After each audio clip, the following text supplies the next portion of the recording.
Well, everyone, it's time for us to go and take a look at the Google Pixel 8 and compare it against the iPhone 15 Pro and see how these two phones kind of compare, because they're both brand new and they're both very, very close, I think, in competition. So if you want to pick up either one of these phones, links will be down in the description. You can get them from there and you can help support the channel at the same time. Now, starting off on the outside of both of them, the iPhone 15 Pro on the front has a 6.1-inch Super Retina XDR OLED display, and it's a very good looking panel. I think it looks very, very nice.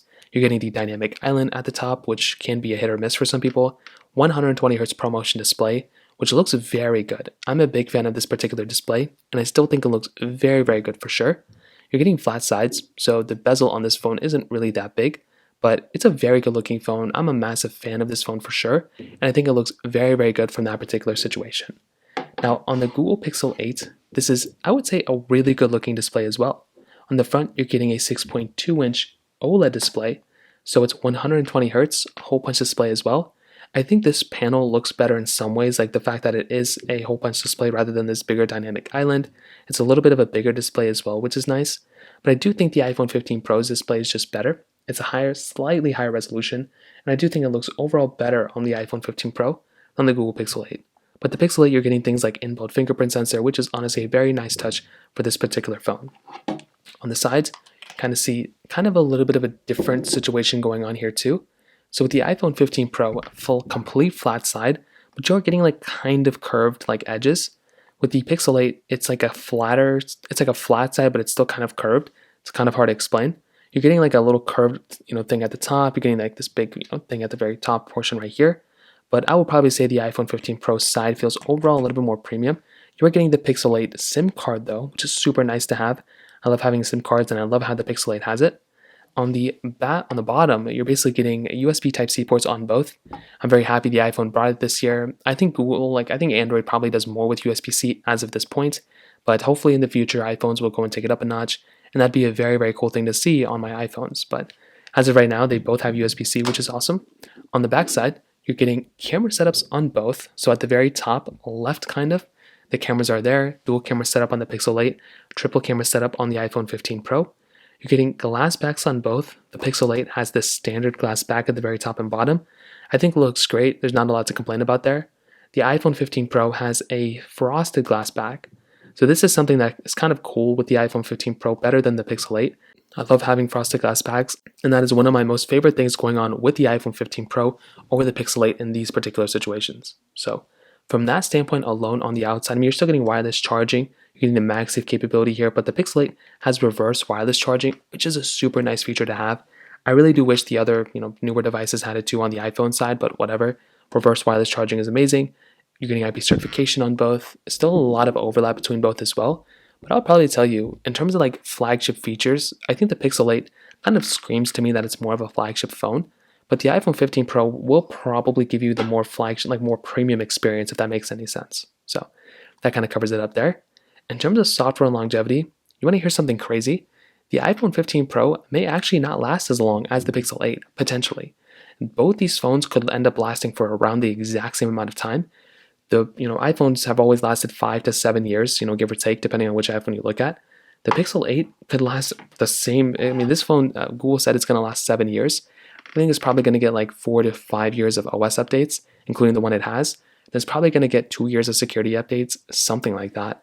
So if you get this phone today, it's going to last you potentially for 7 years. That is a crazy big statement from Google, considering they haven't done this before. Apple has done this before. They have a history of it. So I still trust, Apple and Google, biggest companies probably in the world. So you're really not going to be missing out on anything here. But I'd probably tell you that on the Google side, like these two phones are going to be lasting around the same time, which is pretty crazy. So that kind of covers it up there. Now let's go and do a speed comparison between both these phones. The Google Pixel 8 has that Google Tensor G3 chipset inside with 8 gigs of RAM, with the iPhone 15 Pro has that Apple A17 Pro chip inside of it with 8 gigs of RAM as well. So let's go and see which one's the faster phone between both. There we go. Hopping out of all the apps in the background. Let's get into it. Phone calls 3, 2, 1. Okay. The 15 Pro is faster. It's going into their cameras 3, 2, 1. I think the 15 Pro again was the faster one here as well. So I'm getting into their app stores 3, 2, 1. I don't know if this one is Wi-Fi. So this one does not have Wi-Fi connected. So the 15 Pro is going to be the winner here, but the Google Play Store usually opens up faster on the Android phones, which is something I've noticed. we can get into some of these third-party applications. Roblox 321. So this one still doesn't have internet. I kind of forgot about it. Let's go into something else. Let's try Geometry Dash 321. So actually the 15 Pro kind of loaded that one up faster. And if I just get into this random game, we can kind of see which one. I feel like both of them were kind of glitching up at the same time.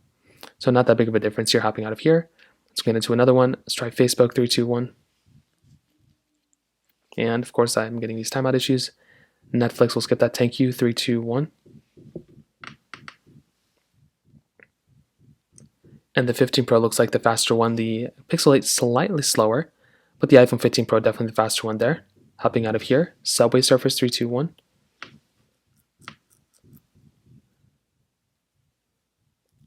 And I don't know which one was the faster one. They both were very, very close to one another. They both were like neck and neck. I don't know if you guys will be able to tell over the camera which one is like slower or faster. Going up out of here. So I'm going to do Snake vs. Blocks 321. And I think the iPhone 15 Pro again was the faster one there.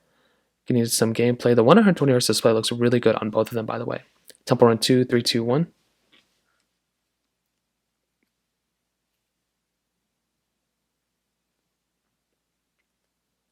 And the iPhone 15 Pro again is the faster one.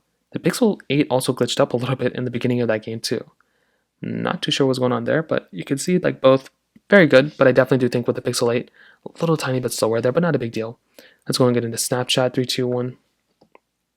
Once again, I think the 15 Pro is faster. So I think overall, you're definitely going to be getting the faster phone in general on the iPhone 15 Pro than the Pixel 8. I think the Pixel 8, and that was the first time the Pixel 8 beat it. I think there are some times where the Pixel 8 is faster, but I think a majority of the time so far, the iPhone 15 Pro is probably going to be the faster one in a majority of areas. So that kind of covers it up there. On the camera side of things, like I said before, you're getting very good cameras on both. Dual camera setup on the Pixel 8, triple camera setup on the iPhone 15 Pro, wide ultra-wide camera on and telephoto lens on the 15 Pro, which is nice. 4K 60 on the front and back of both these phones, which is always a nice little touch to have. With the iPhone 15 Pro, this is probably the better camera between these two for sure.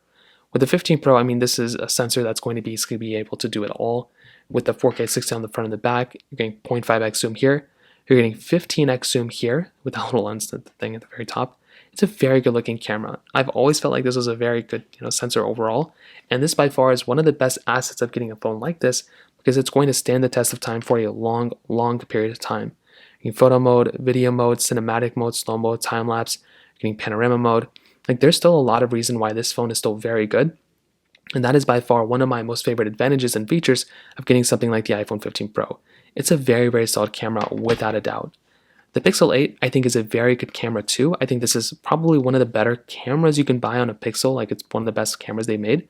But you're getting 0.5x zoom here. You're getting 8x zoom here as well. Like not as much as the 15 Pro, so that's kind of a disadvantage there. You're getting portrait mode, long exposure, action pan. I don't even know what some of these modes do, like night sight, panorama. It's an overall good camera for sure, but I definitely do think when it comes down to it, the 15 Pro is a better camera. And I think overall, when it comes down to it, the 15 Pro is a better phone in general. I think with the Pixel 8, you're getting a couple advantages. Like you're getting things like, the good display, you're getting a good camera. It's a cheaper phone than the iPhone 15 Pro as well, so it's not really like the exact demographic, but you're getting, I would say, a good phone for the price tag. I would say a great phone for the price, especially for how long this phone's going to last. That's a really big advantage and statement from Google. Now, on the iPhone side, like with the 15 Pro, I would say that the 15 Pro is a very good phone. It's definitely the better phone than the Pixel 8, but it's definitely more expensive as well, so that's one thing to kind of keep in mind. But other than that, if you have the money, go for the 15 Pro. If not, go for the Pixel 8 and save yourself a couple $100s. So that kind of covers it up there. If you have any other thoughts or questions, let me know in the comment section below. Hit the like button, that would mean so much, but definitely hit that subscribe button. More importantly than everything else, I love every single one of you guys. Hopefully I'll catch you guys in the next video.